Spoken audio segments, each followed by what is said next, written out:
So hello students, I am here to present the second lecture of couplings and we are covering rigid couplings in this. So हमने अभी तक पढ़ा था muff coupling. So let's start with the flange coupling which is also a rigid type.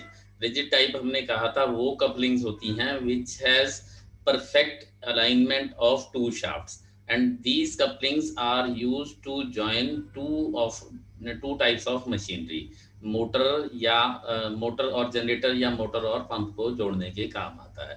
तो flange coupling देखिए friends, थोड़ा सा इस टाइप की होती है, शायद आपने बहुत बाहर देखी होगी, ये आपके घर में भी मोटर और पंप के बीच में लगी हुई होती है। तो अगर इसको देखा ड्राइंग फॉर्म में देखा जाए तो कुछ इस तरह की होती है। इसको हम कट सेक्शन में यहाँ पे दिखा रहे हैं। बीच में एक शाफ्ट है, ऊपर जो हब लगा हुआ है, हब के ऊपर फ्लैंज लगा हुआ है और फ्लैंज के बीच में 4 या 6 होल होते हैं जो कि नट और बोल्ट लगाने के लिए काम आते हैं। और बीच में एक की लगी हुई है। अब एक की यहाँ लगी हुई है और एक की देखिए यहाँ पे लगी हुई है। तो हम इसको थोड़ा एनलार्ज मोड में भी देखेंगे। ये इसका देखिए हमारा कुछ डायग्राम इस तरह से बनेगा। तो हम इसको हाफ सेक्शन में दिखाएंगे, अपर हाफ सेक्शन में दिखाएंगे और लोअर हाफ हम विदाउट सेक्शनिंग दिखाएंगे। तो लेट अस स्टार्ट फ्रेंड्स। हम फ्लैंज कपलिंग की बात करें।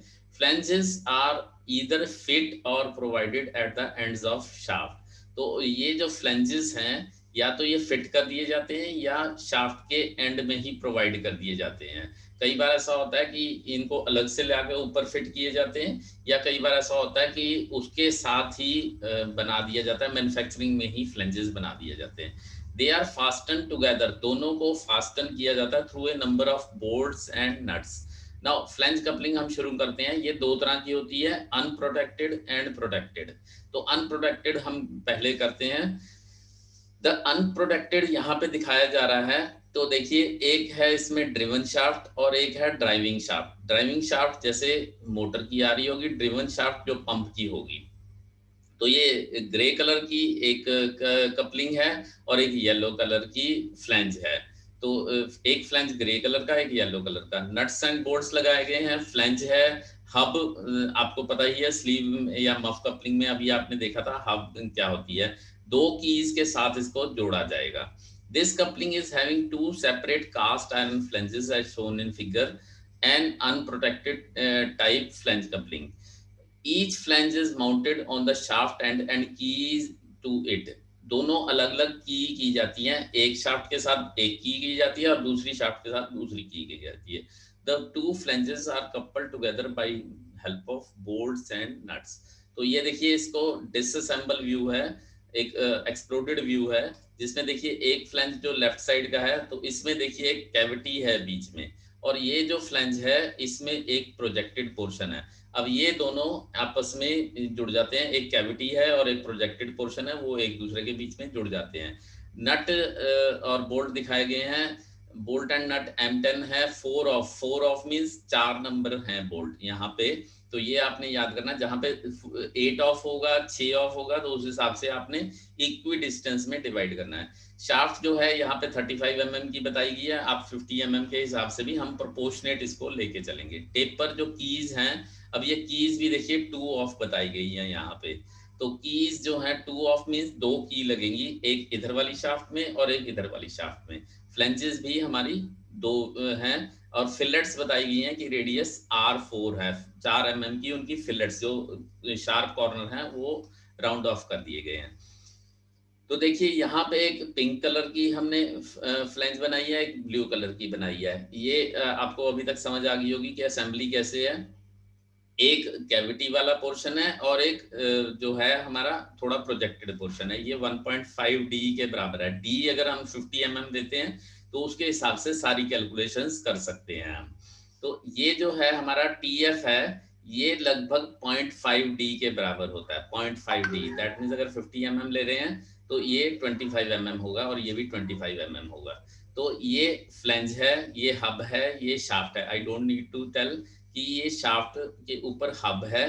तो शाफ्ट का जो डायामीटर है वो अगर डी है, स्मॉल डी है, तो ये हब का डायामीटर 2D के बराबर होगा। सेंटर ऑफ द जो बोल्ट्स है, बोल्ट्स का मैंने बताया इक्वी डिस्टेंस है, 4 बोल्ट अगर लग रहे हैं तो उनका जो सर्कल आपका लगेगा वो 3D के ऊपर लगेगा, और फ्लैंज जो बिल्कुल बाहर का है वो 4D का रहेगा। तो आपको याद करने की जरूरत नहीं, डी, 2D, 3D, 4D ये डायामीटर है, और बीच का जो ये कैविटी वाला पोर्शन है दैट इज 1.5D। बोल्ट और नट आपने बनाना अब तक सीख लिया है। ये वाला एल जो है, जो दो उसके फ्लैंजेस के और हब का डिस्टेंस है वो 1.5D है। आपको पता ही है कि 3D हमने मफ कपलिंग में लिया था, तो 3D का मतलब आधा इधर आधा इधर, तो 1.5D 1.5D ऐसे चलेगा। तो देखिए इसकी वर्किंग कुछ इस तरह से होती है। ये प्रोटेक्टेड टाइप का है। तो अनप्रोटेक्टेड की हम बात करें, the projected portion of one of the flange and corresponding recess on other flange are help to bring the shaft into align and maintain alignment. दोनों लाइन में आ जाती हैं और अलाइनमेंट बनी रहती है, ऐसा नहीं होता कि वो ऊपर नीचे हो पाए। तो इसको एक साइड में रिसेस है और दूसरी साइड में प्रोजेक्शन है। तो ये इसकी देखिए, ये मैं डायमेंशंस ऑलरेडी आपको समझा चुका हूँ, तो ये इसका आइसोमेट्रिक दिखाया गया है। तो स्टार्ट करते हैं फ्रेंड्स। हम सेंटर लाइन सबसे पहले लगाएंगे, सेंटर लाइन लगाने के बाद शाफ्ट बनाएंगे, उसके बाद 50 mm की डी के बराबर की, आपको जैसे टीचर बताया अगर 40 mm बताते हैं तो 40 के हिसाब से। उसके बाद उसके ऊपर आप हब बनाएंगे 2D के हिसाब से। अब देखिए कौन कौन सा हमने सेक्शनिंग में करना है, तो उसके हिसाब से आप अभी के लिए सिंपली इसको अगर पूरा बना रहे हैं तो लाइंस को थोड़ा लाइट रखिए सो दैट बाद में इरेज भी कर सकते हैं। और इसके बीच में एक की बनाएंगे, जो की वे और की जो है वो उसकी डायमेंशंस आपको बताई हुई है। उसके बाद ये इसका जब हब बन जाएगा तो फ्लैंज बनाना है, और फ्लैंज के बीच में बोल्ट बनाने हैं। दो ही बोल्ट दिखेंगे आपको, और किस तरह से दिखेंगे वो अभी आपने लाइट पेंसिल से बनाने हैं, और जब फाइनल आपको समझ आ जाए तो इसको आपने डार्क करना है। और इसका डायामीटर जो है एक नट बोल्ट का 0.3D के बराबर है, जो D is diameter of shaft, तो उसके हिसाब से ये ले सकते हैं। और मैंने बताया था ये जो फ्लैंज की थिकनेस है दैट इज 0.5D 0.5D, ये इसके बराबर है। दैट मीन्स अगर 50 ले रहे हो तो 25 है।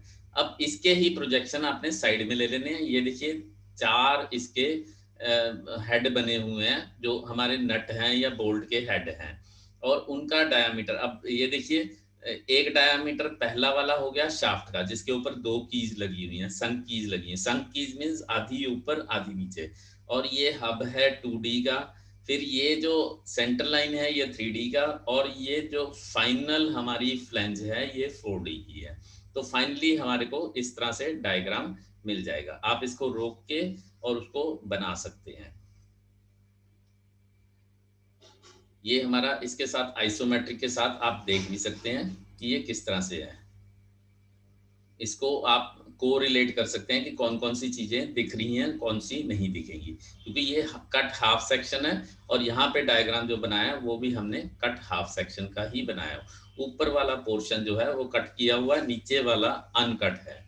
और क्या क्या दिख रही हैं, यहाँ पे देखिए ये लाइनें दिखेंगी दोनों की, लेकिन ऊपर की तरफ जो है वो लाइनें कहाँ से दिखेंगी, शाफ्ट क्योंकि बीच में दिखेगी, और शाफ्ट के ऊपर लाइनें नहीं दिखेंगी, वो डॉटेड दिखा सकते हैं आप।